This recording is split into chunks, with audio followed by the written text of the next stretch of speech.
नमस्कार दोस्तों, the Kashi tourism में आपका स्वागत है। आज द काशी टूरिज्म आपको लेके आया है संकट मोचन मंदिर, जो कि वाराणसी के दुर्गा कुंड में स्थित है। आज हम बात करेंगे कि संकट मोचन मंदिर की स्थापना कैसे हुई, इसके पीछे का इतिहास क्या है। दोस्तों, संत गोस्वामी तुलसीदास जी ने संकट मोचन मंदिर के हनुमान जी की मूर्ति की प्रतिमा को स्थापित किया था।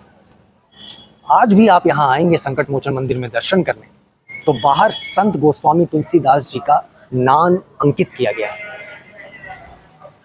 संत गोस्वामी तुलसीदास जी काशी को इतनी पवित्र भूमि मानते थे कि वो मल मूत्र करने के लिए, यहाँ तक कि थूकने तक के लिए भी गंगा नदी को पार करके काशी के बाहर जाके निष्कर्म करते थे। और ऐसा उन्होंने अपनी जीवन भर, शुरुआत से लेकर अंत तक, रोज इसी को फॉलो किया। कभी भी वो काशी की भूमि पे मल मूत्र या थूकते नहीं थे, किसी भी तरह का निष्कर्म नहीं करते थे। मल मूत्र करने के बाद जब वो काशी में प्रवेश करते थे, उसके पहले वो गंगा नदी में स्नान करते थे। बिना गंगा नदी में स्नान किए वो काशी में प्रवेश नहीं करते थे। ऐसा करते करते जब वो स्नान करके आते थे, वहाँ पे एक पेड़ था जिस पे प्रेत वास करता था। तो जब भी गोस्वामी तुलसीदास जी स्नान करके आते तो अपने कमंडल का जल उस वृक्ष पे डाल देते।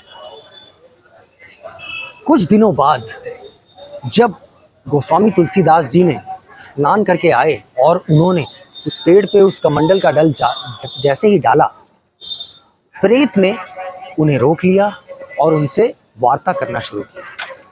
प्रेत ने उनसे कहा कि हे प्रभु, आपने मेरे इतने वर्षों की प्यास बुझाई, आप कौन हैं और मैं आपके लिए क्या कर सकता हूँ। तो गोस्वामी तुलसीदास जी ने कहा कि मेरी बस एक ही इच्छा है कि आप मुझे रघुनाथ श्री राम जी के दर्शन करा दीजिए।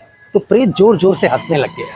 उसने बोला, हे प्रभु, हम प्रेत भूतों का इतना हैसियत कहाँ कि हम आपको प्रभु श्री राम के दर्शन कराएं।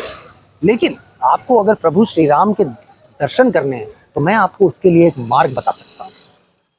यही काशी में एक स्थान पे, मैं आपको स्थान के बारे में बता रहा हूँ प्रभु। वहाँ आप जाएंगे तो वहाँ रोज शाम भजन कीर्तन होता है श्री राम के नाम का। वहाँ पे एक बूढ़ा आदमी जिसके कुचैले वस्त्र, मटमैले वस्त्र, कोढ़ी, कुष्ठ रोगी, सबसे पहले वो उस कीर्तन में आते हैं और सबसे अंत में जाते हैं और सबसे पीछे बैठते हैं। आप उनसे मिलिए, वो आपको श्री राम जी के दर्शन करा देंगे। तो गोस्वामी तुलसीदास जी ने कहा, ठीक है। तो वो उस शाम को गए।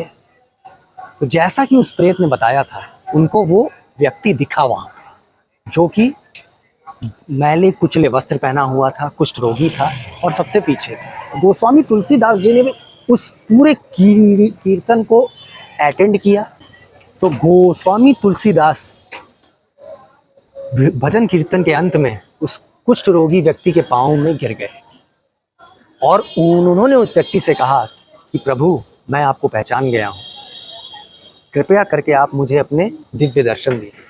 आप श्री राम के सबसे बड़े भक्त श्री हनुमान हैं।